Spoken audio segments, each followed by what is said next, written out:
All right, well, welcome to Quixotic Heights, where we explore extraordinary stories of resilience, creativity, and the pursuit of bold dreams. I'm your host, Amy M. Lee, and today I have the pleasure of speaking with Debbie Bishop, a creative director, author, founder, screenwriter, producer, podcast host, and visionary entrepreneur whose career spans more than 3 decades in Hollywood. Debbie has helped shape campaigns for some of the biggest studios in the world, including Disney, Warner Brothers, Universal, Paramount, Lionsgate.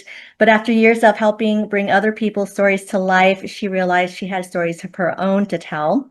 That realization led to Black Tide, an unexpected creative leap that grew into a successful comic book series, followed by War Eagles, an alternate history World War II adventure, and the epic fantasy duology Pillywiggin, with the highly anticipated second installment, Pillywiggin Awakening, releasing June 26, 2026. Uh, Mhm. as if that weren't enough, Debbie hosts the By Storytellers podcast and founded Creator Stage, an innovative platform designed to give every creative professional, from writers and artists to editors, designers, and production crews, a place to showcase their talents, build an audience, and thrive. We'll also dive into her perspective on artificial intelligence and what creators need to know to succeed in the future of entertainment. I am definitely interested in that part of our conversation. Okay. So settle in for a fascinating conversation about storytelling, entrepreneurship, resilience, and building something extraordinary when no one else can see the vision yet.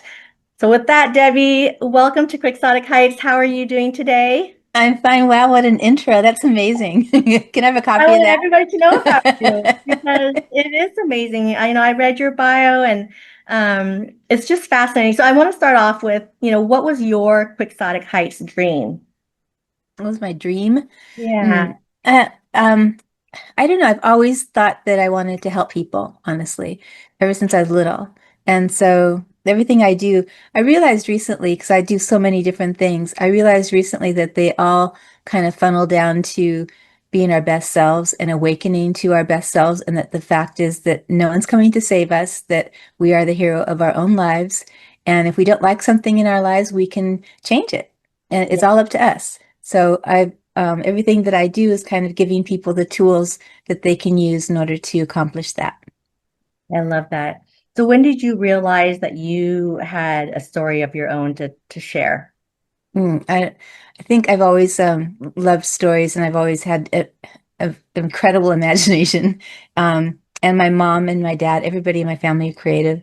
My mom used to write a lot of poems and books and screenplays, so I think I just kind of grew up that way. And I've been writing ever since I can remember. But for Black Tide, well, actually, I did a few things earlier in high school and whatnot. I did some poems and things like that. But with Black Tide, I actually did, I was interested in aliens and aliens among us. Yeah. And, and so I did a lot of research on that. And I researched ancient civilizations, Atlantis, Edgar Cayce, Socrates, like all sorts of different things. I was I remember sitting at Starbucks one time with a Stephen Hawking's book and 5 books on quantum physics and science and physics because I wanted to create a world that was real, and now, and then put a fictional story in it. And so with the comic book series, there was so much information. It was a screenplay first. It had to become a comic book series because that's how you can hone your story, because every page has to have a beginning, a middle, and an end, kind of. And so it really helped me to, well, outline my story in a comic book. But I just love doing fantasy, sci-fi, and whatnot, where they're great stories, where the characters are really imaginative, because that way people will enjoy it more without thinking that they're learning. But it's all to teach. And I like putting them in a real world because that's, I think, more interesting. And my books don't have a lot of magic in them. The characters do the things themselves. Like in Pillywiggin Awakening, even though it's a fantasy with fairies and all these mystical creatures and whatnot, there's very little magic that goes on. I have them so that the fairy dust is rare, so they can't really use it, and so they have to use science and technology and their wits in order to get things done. And I want people to know that that's possible. And in Black Tide, they use all the things that they do are human traits. they don't have like superpowers. They have human powers, but they can be super. Like if we learn to expand our consciousness to the point where we can manifest and we can do a lot of things, mechanical things. That's all they do. They use things we can all aspire to. Wow, that's incredible. So let's take a step back a little bit, and can you kind of just share your journey with us in terms of, from little Debbie, kind of just following her mom's footsteps a little bit with the writing, and then just to today, with where you're at with your second in the duology. Well, when I guess my first job, I guess we could start there. I started out. Uh, I did train and took acting classes at Vince Chase and other places in Hollywood, and I wanted to become an actress, I guess, because I liked the creative, and I wanted to actually I wanted to make movies. So I wanted to learn, do acting. And when I went on, I did a few acting jobs. And when I did, I talked to everybody on set and I wanted to know about their jobs, the gaffers, everybody. I wanted to know about their jobs. So that's what I did. I did a little bit of that for a while. And then I segued into the business of film. I was a production assistant for a day and they hired me to go into their company. And I worked in the business of film, started three entertainment companies, studios. They're smaller distribution companies in those days. I started those from scratch with somebody, and then I started a advertising agency and printer, and I was the one of the main vendors for all the major studios in printing and marketing and design for 15 years. And I learned, and in that, I was able, and also my dad is um, in business, and so he was a top vendor for Walmart for Christmas trees for 20 years or something. So I got to meet the heads of Target, Walmart, Costco, and whatnot. And I had a display company. I'm just giving you too much information, but anyway, This is basically, great. I'm I had a lot of fascinated. businesses, and so I was lucky that I was able to not only work with the top marketers in the world, also the top buyers in the US with these major chains. I met with them personally, operations, distribution, all the vendors. I was able to ask questions so that I could actually manufacture and design better and better packaging and better branding and campaigns that sold and key art. We did a lot of key art. So I did all that, and at the same time, I was still writing in the background and working with the studios like 24/7. They even brought proofs to my wedding. Like, and, but anyway, and I don't mind because they're friends. You get to love these people. But I just decided that I wanted to go and publish my own books and set up my own films. I have four films that were set up at a studio at Paramount, actually. They had a film slate set up there for distribution, and I had funding attached, 140 million in funding, and then the crash happened, and everything went boop, and I had to start over. So I went on hiatus for 10 years, and now I'm just resetting. Wow. Wow. Where do you think your business savviness come from? Because I know like your dad's in business and so sometimes when we grow up, we don't always benefit from the osmosis of, what our parents know. Do you think that was more innate with your inquisitiveness and curiosity, or did you have to go to, really go in schooling to hone that? Tell me more about that. Well, I'm really lucky that my whole family are entrepreneurs. The grandparents were CPAs, and on one side, and my other grandparents were entrepreneurs. He started a couple of businesses, and my grandmother was a bookkeeper. Both grandmothers were bookkeepers, Mhm. and my dad was he was the head of these companies, and he did the sales and the business and all that. And I wanted to be more like my dad. I didn't want to sit in an office and do the bookkeeping all day. I wanted to get out there and meet people. So I think I copied kind of his style. And my mom was also really remarkable at that kind of thing. She wrote screenplays. She was an artist. She was a lawyer. She did a whole bunch of different things.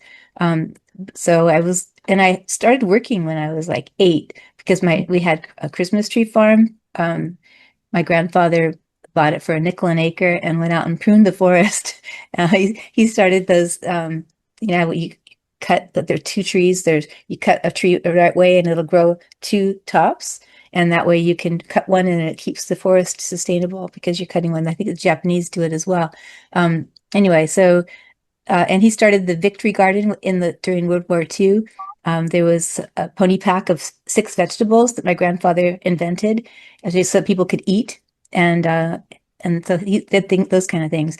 So I think that helped me to understand marketing and business and being creative and opening up new markets. And then because I worked, even though it was just little things, I worked since I was little. It helped me a lot. And I was a waitress for a long time, and customer service is really good for learning about people and putting yourself out there and the interactions. I'm really grateful for everything, all the different odd jobs that I had. Yeah, wow, that's crazy though. So can you share a little bit about the publication of a comic book versus a book? Because I mean, I know the book side, but I don't know very much about the comic side, and maybe you can share with some of our listeners what that journey looks like. Okay, well, I'm really grateful that I was able to do that.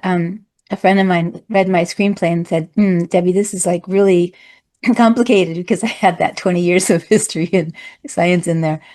So, uh, anyway, so doing a comic, you take a script because I had the script already written, but you have to take a script and you have to make each page say something. So the page starts off with an action, and then you have some kind of thing that happens, and then the ending of that page happens with another action with a continuing, and so there has to be something that's important that goes on that page. Otherwise, there's no reason for the page, and. And in writing a script for comics, because I'm working with really talented artists, I was really lucky to work with Black Tide, Mike S. Miller, and Norm Breyfogle. They're really excellent artists. There were a couple of places in the story where I would be specific about exactly what I wanted, but more often I would just give them the action and the dialogue, and then they would create the panels that they thought, because they're so good at that.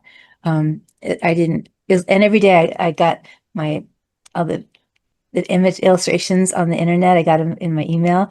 It was like Christmas. It's like, Yeah. oh wow. And it's so fun when you're working with someone that closely, you sort of get an intuitive connection.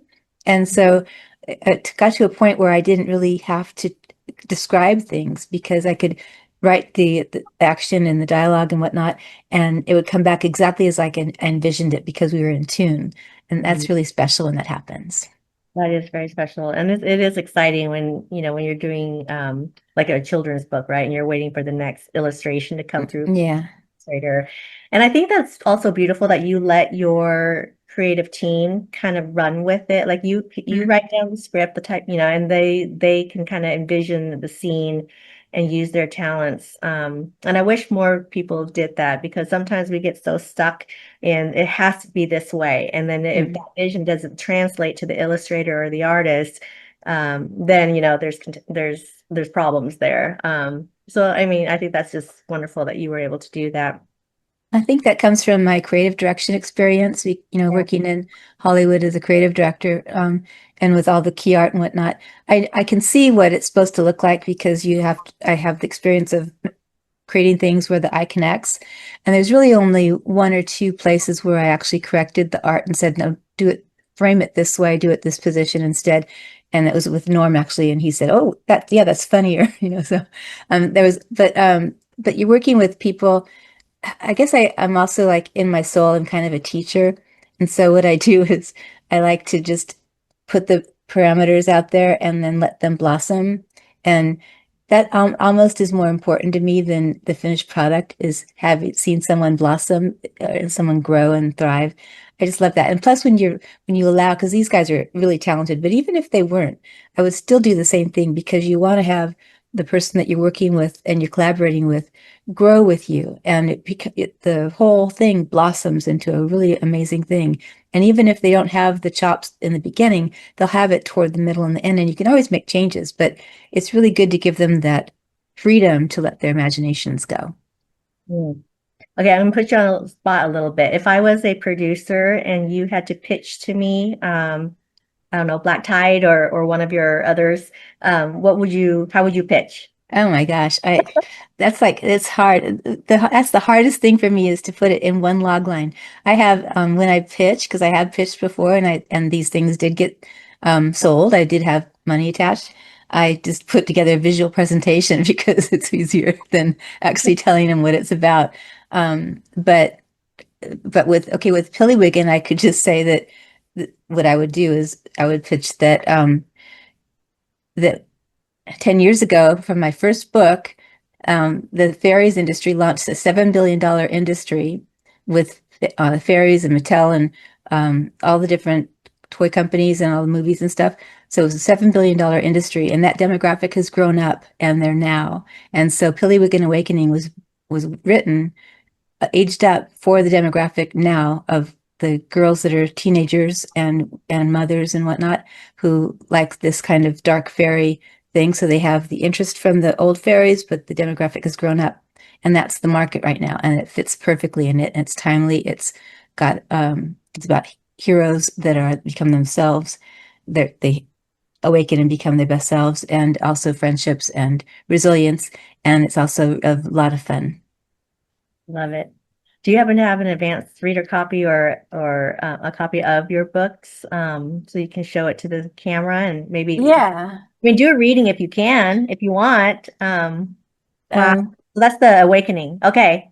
this is it. Yeah. This is a Yeah. Pillywiggin Awakening. Yeah. And yeah, it's a big book. And this is Chloe, the girl Oh, fairy. so cool. That's So very cool.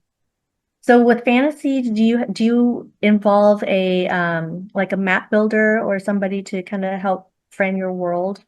no. No, it just my imagination, it just comes, I get the thoughts visually. Mhm. So when I write, I'm seeing the scene in my head unfolding. And a lot of it is kind of, I don't know if it's channeled through or whatever it is from me or someone else, but it comes through me. And so I just end up typing it out. Some things I have to actually think about and figure out, and I'll take a few days, like the fight scenes in Awakening. I had to take about a week to do because I wanted to make them good and not boring, you know. Yeah. So I had to think about that a lot. But the character Peter in Awakening just started writing himself like a couple months ago when I wrote this book. He just started writing himself, and I was started writing it down, and that was amazing. It was what's neat is this is two books in one. It's the Lost Shadow Boys and Awakening, Okay. so that you can binge read both books, like one of those C dramas that I love, where you can get the happy ending at the end of the book. Um, but I was amazed that some of the characters that I wrote in the first one that I didn't really finish what happened to them, all of a sudden they were coming out in the second one. So it like the whole thing came together. It's like your mind when you're a writer, I mean, you probably do this too. When you think of things and don't you amaze yourself of like, oh, this really worked out, or like Yeah. Oh surprise yeah. It just yourself, right? somehow just comes together. And I think, if you're not a fiction writer, you don't understand that this because I don't know, maybe you do, but for me as a fiction writer, the characters do speak to you, at random, most inconvenient times. Hmm. And you're right with when you're doing a series or something, sometimes those characters surprise you. They're supposed to be background characters, and next thing you know, they're taking front stage. Hmm. So that's the beautiful thing about writing and letting your creativity flow. So do you have a critique team when you start writing? Do you what's your editing process like? Share some more about that process. Well, honestly, my family's in entertainment and whatnot. I'm lucky if I get anybody to read it. You know? So I have a couple of friends. I'll send it to you. My mom would read it. My dad would read it. They would tell me, but they both passed away. So Awakening, I didn't have anybody read it. I sent it out to the different ChatGPT and Gemini because they could read a PDF. And I said, Mhm. look for errors and typos. And actually, I did pay I paid an editor to look for typos and whatnot. So yeah, I did a friend of mine. But that's about all I have. It, you know, I guess I have so much experience with producing things. And I had a publishing company. So I was a publisher for comic books. I published the Jane Seymour line of children's books and some other things. So I'm used to, and I'm a graphic designer, and I'm used to I do all the design for, that's another thing. Everything that I have, I do the design for. I either hire an artist or I'll create the art. Um, and I do the videos, I do the marketing, I do everything myself. So, so that's what that is. You get me. Your hat closet must be so full. Yeah. Um, I mean, that's pretty Renaissance woman there to me. I mean, doing it all, and I think that's incredible. And I think we're living in an age that is just so amazing because you can do it all. Mhm. There's there may be a fence or a door, but it's not locked. Like you can go right in there and create what you want to create and figure a way to produce it or get it out there, distribute it. And so, yeah, good for you. And wow, Yeah, as it's you did. amazing. Yeah, the one thing that AI did, I mean, we all want to work with humans on everything, especially with artwork and whatnot, and films. But what AI did is it made it cheaper for everybody to be able to create their own demo reels and pitch pieces and things in order to get their projects out there in front of people. Because I can make videos now that I couldn't make before, and trailers and whatnot. You used to have to spend a lot of money in order to create a trailer, have a photo shoot, and this and that.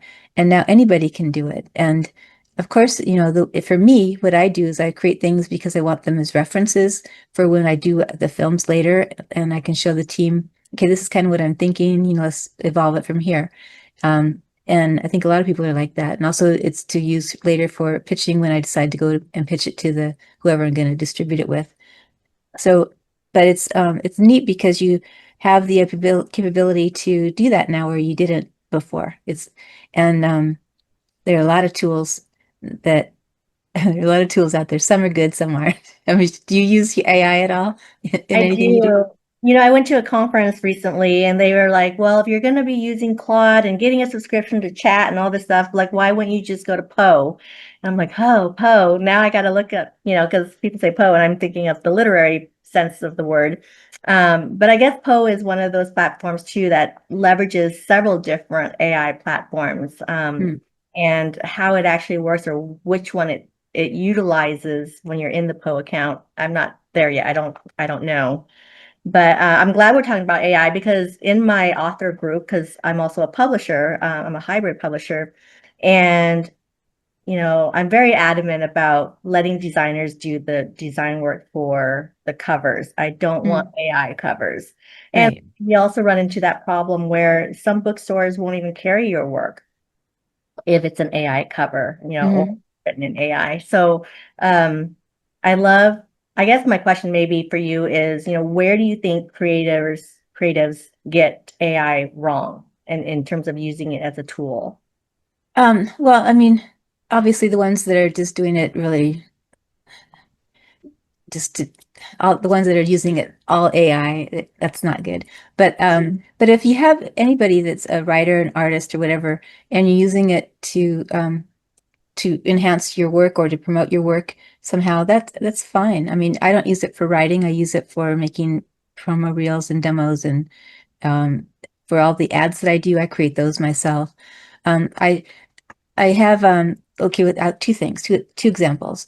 Andy Park is an amazing artist. He's a visual director at Marvel, at least he was until recently. Um, but anyway, he created the characters for Pillywiggin, the Mhm. core characters, and he was the illustrator for that. So I took his illustrations and I took it into different AI platforms and used that for my character references to create the animated reel for in order to promote the book. So I've done that. And then I also use the same references to create the human looking ones for the live action trailer. So that's how I use it. Um, Different people, the AI is really not there yet. It takes a lot of, I mean, not only a lot of prompting, but I made this I'm a creative director for a record label. Also, that's my day job. And I just finished a songbook where I had to make 800 images. And Mm. I don't know if you, in the olden days, we used to have to do photo shoots for things or find stock photos for things. and marry them together. And now I still do. You still do stock photos, and you can create things with AI, but they're always flat or wrong. AI gets things wrong so often. So ended up having to marry them together and put in my Photoshop effects and whatnot. But where people, I think, I think the mainstream people, if you're, here's the guideline that I use for AI. Don't prompt more than 3 times. If they aren't getting what you want more than 3 times, close the browser and log out and then log back in, and you'll get a new LLM and you'll get it refreshed because they get tired. They, and they get or bogged down or something. And if you can't communicate what you want, or they're not getting it, then stop. And if you know Photoshop, just make it yourself at that point. But if you don't, at least close it and get a new browser or go to a different app because you don't want to do it more than 3 times. It wastes too many tokens. Mm, that's a good pointer. Where do you stand with, or what is your understanding of the licensing when it comes to using AI? And then when you get something that is generated, do you manipulate it even further with your graphic background or whatever to have an end product, I guess, that you can use? Yeah, I always do actually. The licensing, you can't copyright an AI created thing because it's even if it's a combination, unless you retouch it more than like a lot more. I think it has to be one more than 10% really, but still, it's not. Anyway, AI images by themselves, and for the most part, especially for anything that's going to be static, they come out kind of flat looking. The skin tones are weird. Usually there's wrong things, 6 fingers or the oddball things. So even if it's even if the image is correct, I'll still go in and I'll take it into Photoshop and enhance it, just because I'm really anal about color and I want to direct where the eye goes. And Mhm. I've learned that in my creative direction and in my business. You want the eye to go to a certain spot, and you want to be able, like the images I made for this book, the song book. If you look at the images by themselves, they pull you in and they tell the story kind of what the characters are thinking. And that's what you want. You want to be able to have an image without any type on it and know what that image is about. Hmm. How do you know when you've got it right, though? Because with being a creative, you can go in so many different directions with something, right? But when you Yeah. have like, aha, this is it. Well, it comes from training, but you just like one glance. When you take one glance and what sticks out, Mhm. look at something and where does your eye go? Just notice. Say, I'm going to look at this fresh. Okay, I'm looking at this. Where does my eye go first? Where does my eye go second? Where does my eye go third? And then put the 3 of them together if you have 3 different ones and say which one gets my attention. Just notice, like look away and look there and see. Just use your eyes to look at and see which one pops out at you. Mhm. Yeah, interesting. Okay, so one of the things that you have mentioned is the in-between years, right? It's where you're grinding, you're doing things behind the scenes, nobody's watching you. You have, can you tell a little bit more about how you get through those seasons where you're not necessarily producing something yet, but you're working on it, if that makes sense? What does that look like for you? Well, to me, I love the creative process and I love research. I'm a real big nerd and I love the research. So when I'm creating something, I just enjoy it. And it doesn't matter if it's done or not. I want to get it right and I'm doing it. And each step that I do, I accomplish whatever that is that day. I'm that weird. I'll do the work first and then I'll eat later. Just get it done.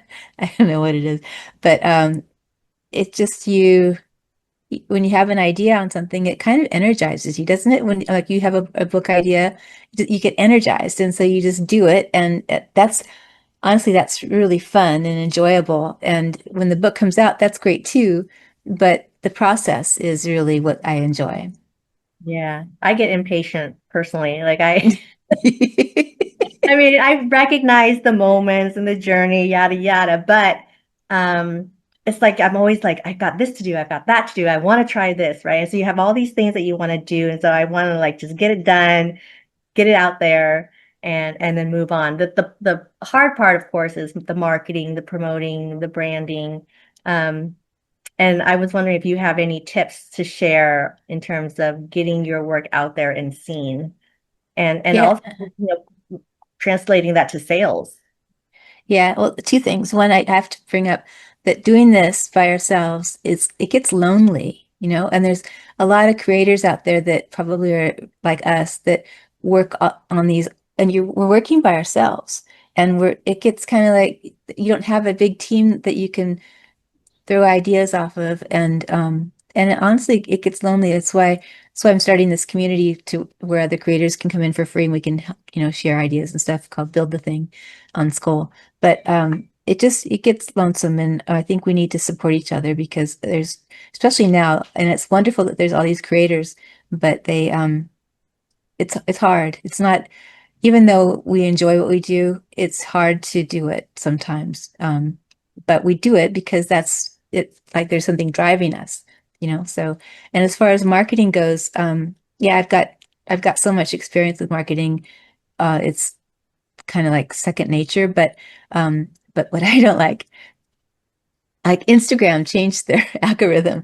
I was getting thousands of views, and all of a sudden I'm getting like hundreds, like in a week. Like when they changed it, it was one day. It was like went from thousands to a few hundred. It's like, what happened? And they changed their algorithm. It's so frustrating.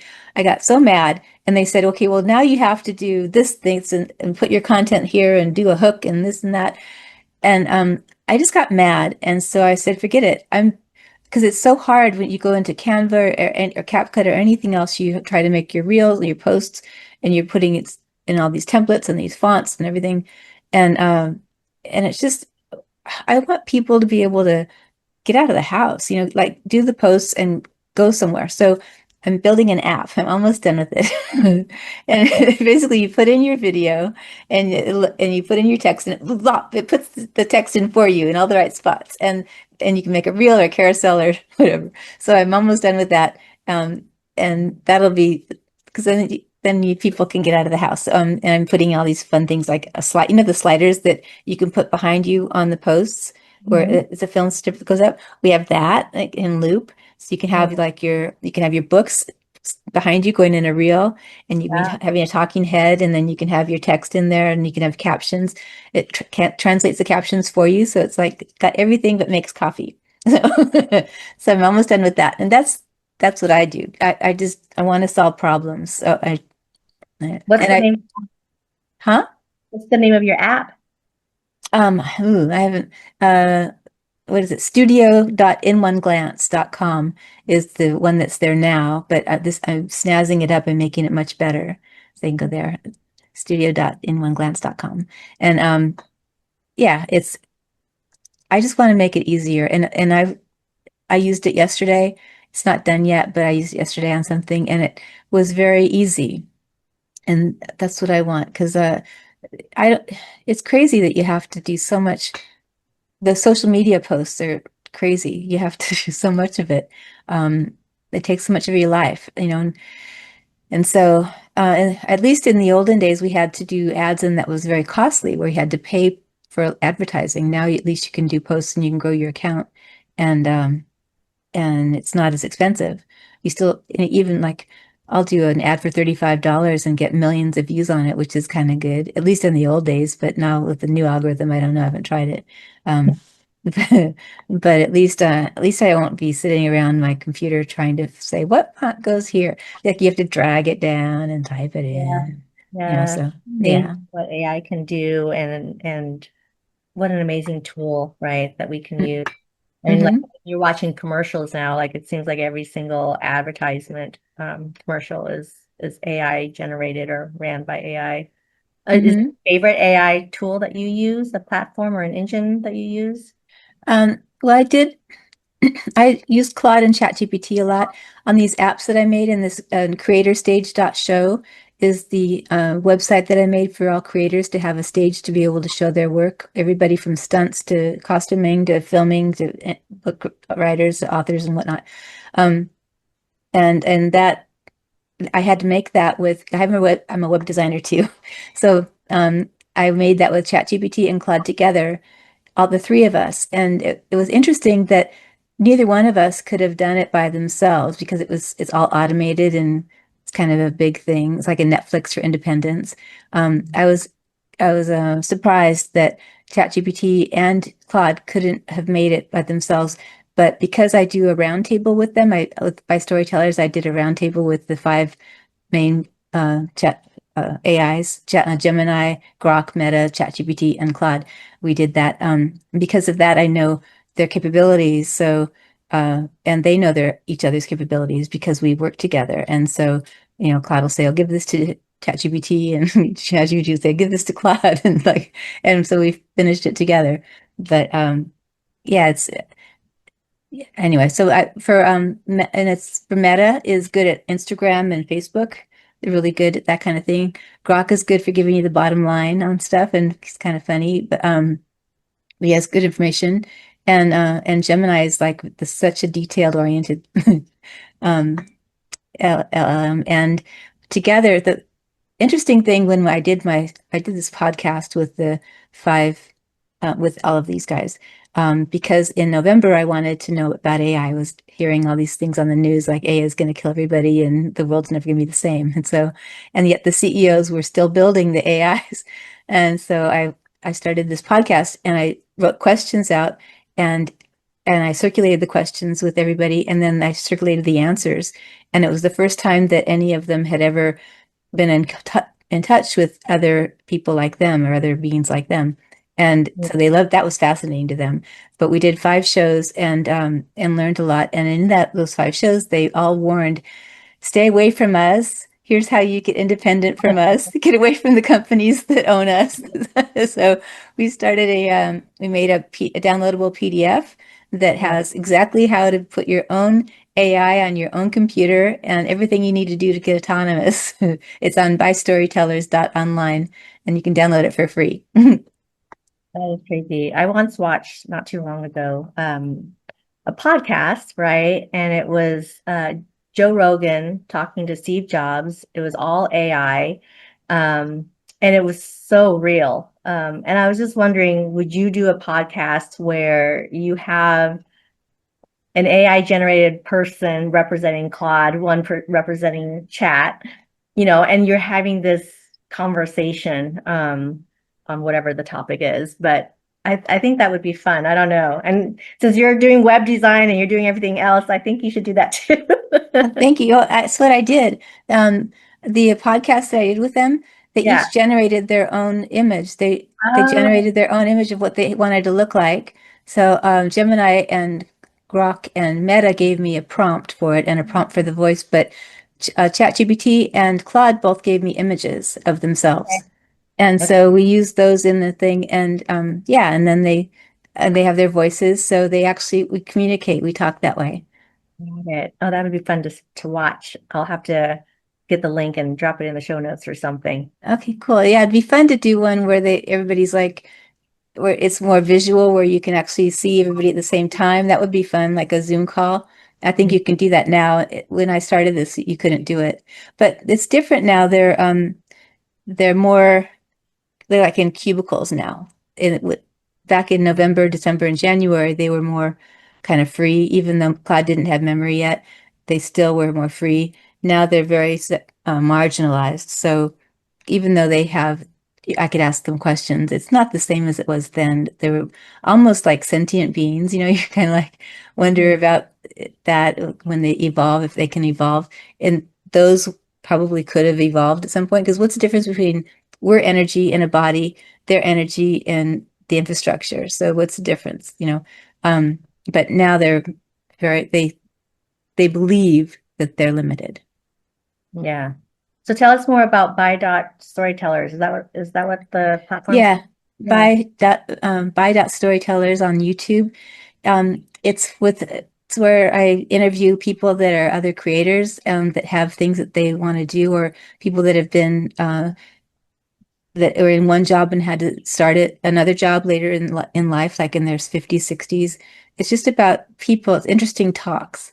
Mhm. I wanted people to have a place to promote their books and their art and whatnot also. And because you get all these podcasts with people that are in the news, the mainstream people. But there's so many other people that aren't in the news like that. They're so creative and talented. And one thing I learned about everybody I've talked to and everybody that writes and everybody that creates things, they all do it because they have something that they want to share with the world. They do it from a good heart. And that is so encouraging and enlightening. I love that. And it makes me really happy to meet those people. Yeah, that's wonderful. And then you also mentioned this other community that you formed. Yeah, Yeah. I just did it a few days ago, actually. It's just started it. It's called Build the Thing. Because Yeah. I want a community where I can like we can talk. We can have like bi-weekly Zoom calls and talk to each other. And we have a chat, a community where we can put in questions and get answers. So I have that. I also have the commissary on creatorstage.show where you can do the same thing. Because I think that together we can really support each other. And there's so many people that want to help, people that get into these creative fields, they want to help others and they've got so much information to give and to share. And people that are just starting out really could use that. And so I want to have communities where we can share that kind of information. So we have Build the Thing on Skoll, and we have creatorstage.show, which is a free platform that anybody can go to and make a stage where you can show all your work. It's like everybody has YouTube, Spotify, Instagram, all the different socials. You've got stuff everywhere, and you've got your website and all that. Here you can have your main thing on this one page with all your links. You know, self-promotion is encouraged. So have all your links. You can put your YouTube videos on there, and it gives you credit for YouTube. Put Spotify on there with the playlist. It gives you credit for that. You put your products on there. You check out in your store. So keep 100% of your own products. It's basically just for, and plus I think audiences would love to see all these different videos on making it and behind the scenes and the things that they don't get to see. You go to Netflix, you see the finished product, but to see how they made it, the strategies that go into a writer's room, or how they set up a stage, or how you set up a stunt, or how you create this great costume, all these, I think they would love to see that. And that's why I wanted to do this. Plus I want the platform only takes 10% of the subscription fees when it actually charges. It's going to be free for probably a year until we get it to grow. But when it does charge, the creators get 90% of that, and it'll be shared into a pool where they get it by viewership. So they get 90%, not like it now they get like 0.0001 if that on the stream or something. And this is going to be more fair. And then they can do ticketed events like a premiere or an event where it's obviously it's online, they watch it on their TV, but they can do that, and then they get 80% of that ticket, and so they can schedule those, and I just want to give creators control, and they'll get all their email addresses of the people that follow them. They get those email addresses so they can build up their audience, and they can get their analytics so that they can take all that and their pitch materials and go to Netflix and get a big deal. But then they'll always have this place for all the other stuff that doesn't go to Netflix or Amazon. Mm. You know what? A funny thing just crossed my head when But you're talking. I'm like, what if I'm doing an AI Zoom call right now and you're not even real, Debbie? Because oh, she does it all. It all. You're beautiful. Your background's lovely. I'm like, I'm talking Oh, AI right now. thank you, thank you. I like your background too. Thank you Thanks. so much. I appreciate it. Okay, so well, congratulations on your book again. Do you want to do a reading? I mean, I would love for you to if you want to share. I don't know. I wouldn't know what to read. I guess I could start it. Okay, sure. I could read. Let's see. Okay. Um, okay. All right. So starts off. If you can see this 3 years ago. Okay. Okay.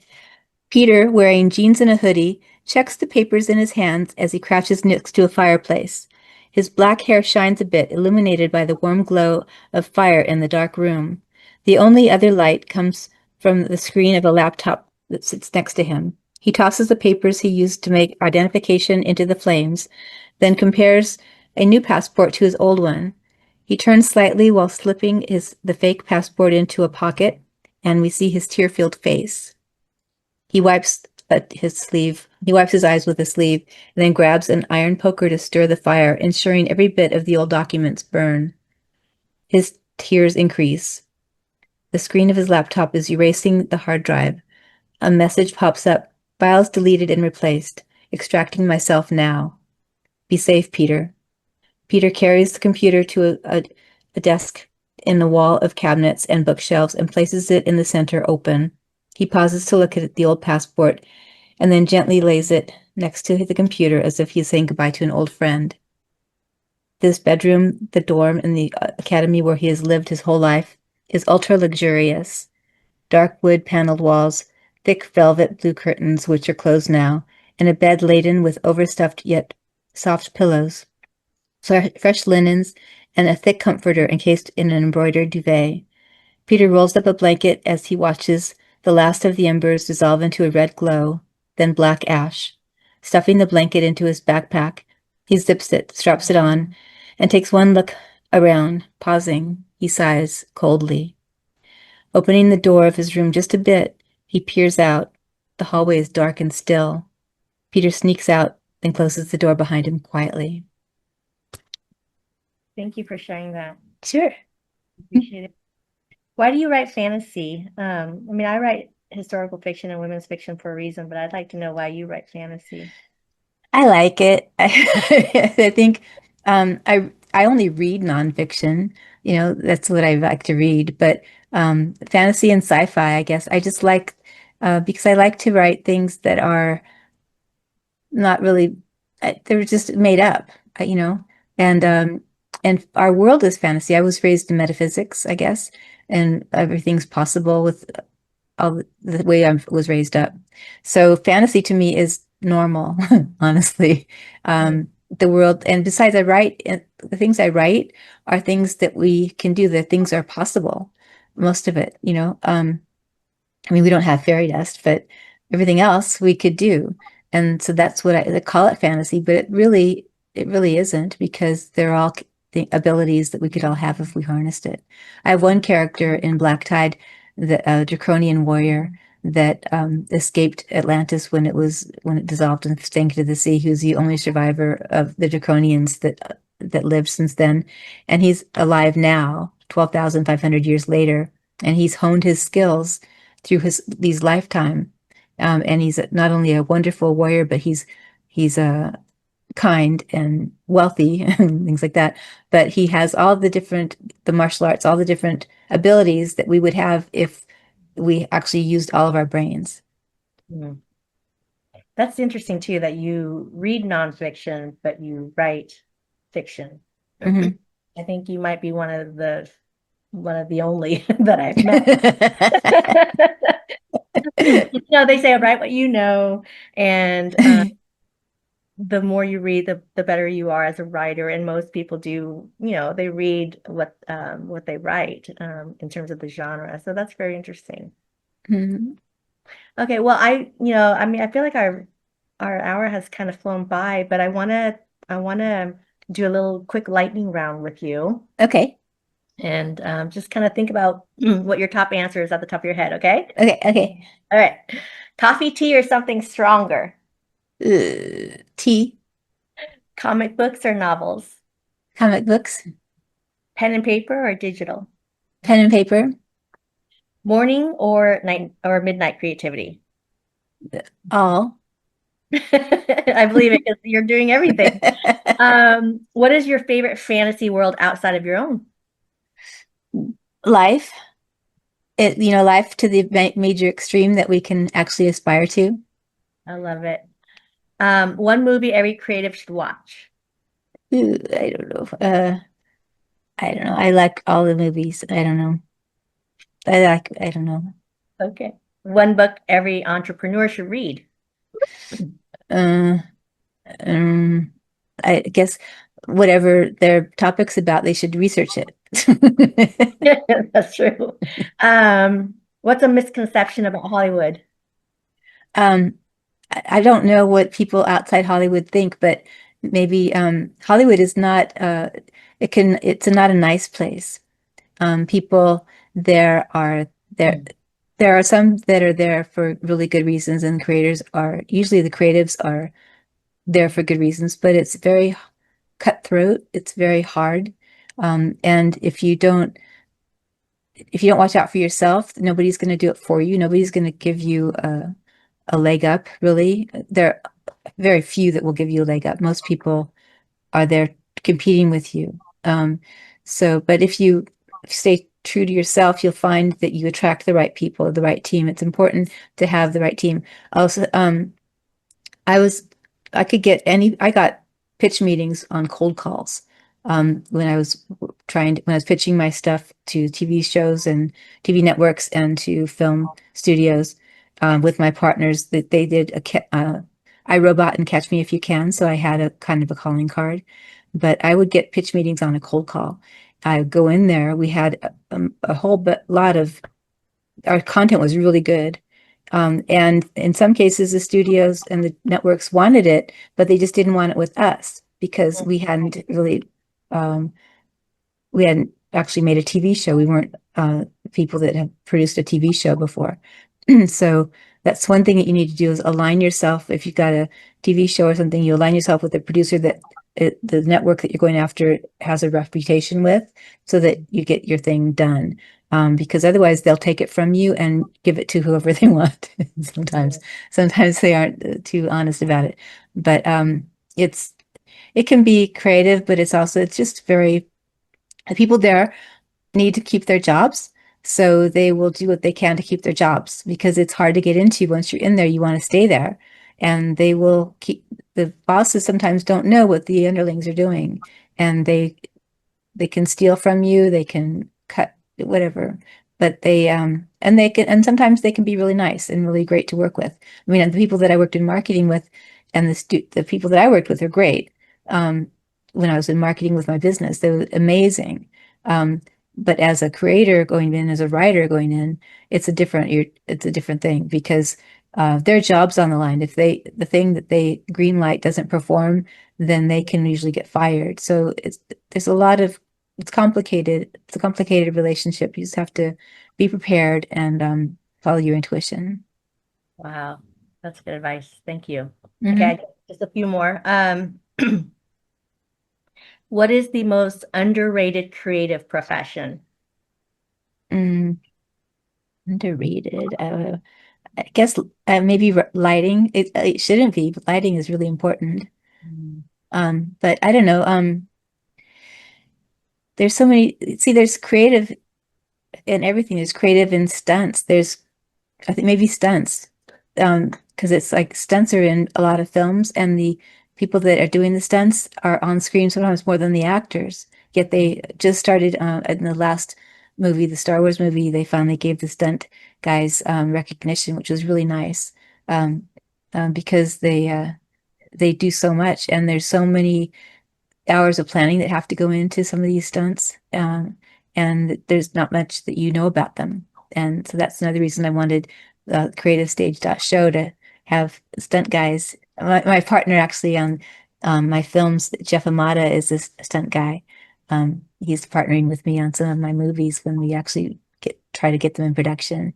And I not only, well, I knew him since middle school, but still, he's amazing. He's done like 100 films, and he's awesome, and he's talented, and he deserves to be a director because he has the capability to do that. So, you know, there's creatives that are really good, and they all deserve chances. So I hope that everybody gets their chance to really shine these days. Yeah, that's beautiful. What's a technology you're excited about? Mm. I like everything. Um, I think that AI is good for us, to a point, but I think that we need to not rely on it so much that we don't think anymore. So that's one thing, but I like, how the computers are going faster and they're going smaller. I think technology is going to go in the right direction. I mean, problem is that we don't always have people that use it well. They use it nefariously, but the way that the computers are, and with AI and the whole industry, the way that it's opened up and gatekeepers have kind of gone away, so that people can now have more control over their independent careers. And I think that's really good. Wow. Okay, what's the myth about success you'd love to eliminate? That's good. Um, Well, okay, the success isn't really the goal. The goal is the journey, because what you did to get there is all the fun part. When you get it, it's like, okay, that's done. Now what else? So, and the other thing is having money and all that. When you get older, like when you get older, your relationships and the time that you share with people are what you treasure the most. Success is about relationships and enjoyment of your life. That's success. So if you feel satisfied in something, that's success. The stuff isn't success. Stuff can go away, but how you feel and things that make you feel good, that's success. Great. Okay, one more lightning round question, and that is one word that describes your journey. Happy. Aw, I love it. Debbie, do you have any other things you want to highlight that we didn't touch on that you want to share before we wrap? I think just Pillywiggin Awakening comes out on June 26th, and I hope that if viewers read it, that they'll post a review on Amazon or Goodreads. That would be lovely. I'd love to not only know what you guys think, but also it really would help me as a writer to get the book up in the ratings. Because as with authors like us, when people review our books, it helps us in our ratings. So it helps us grow, and we appreciate that. And I think both of us appreciate readers, right? Like people that read especially our books. Thank you, thank you, thank you, thank you, thank you so much. We love Yes, you. yes. I love, and even if the reviews don't have to be 5 stars, it's really just, what can we do better, or what Mhm. didn't resonate with you, or what, um, Yeah. but regardless of whether it's a 1 star or a 5 star, we do love the reviews because it does help other readers take a chance on new writers that they don't know about or a book that they haven't heard about. So yeah, and I'll say that, sometimes people will buy books, but they don't necessarily get it on Amazon, and so Amazon won't post their reviews. Go to Goodreads. That's Yeah. that's where you'll want to post your reviews. But well, with that, listeners, we're gonna call it a wrap. Whether you're a writer, a entrepreneur, an artist, a filmmaker, or just someone pursuing a dream that others don't yet understand, we hope you keep creating, keep learning, and don't be afraid to embrace new tools and technologies while staying grounded in what makes us uniquely human.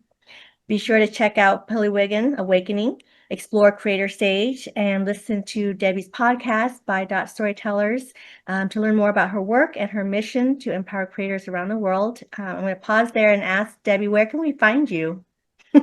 There on Instagram, I'm at Debbie Bishop _. And you just said the other links. Also, my website is debbiebishop.com. Perfect.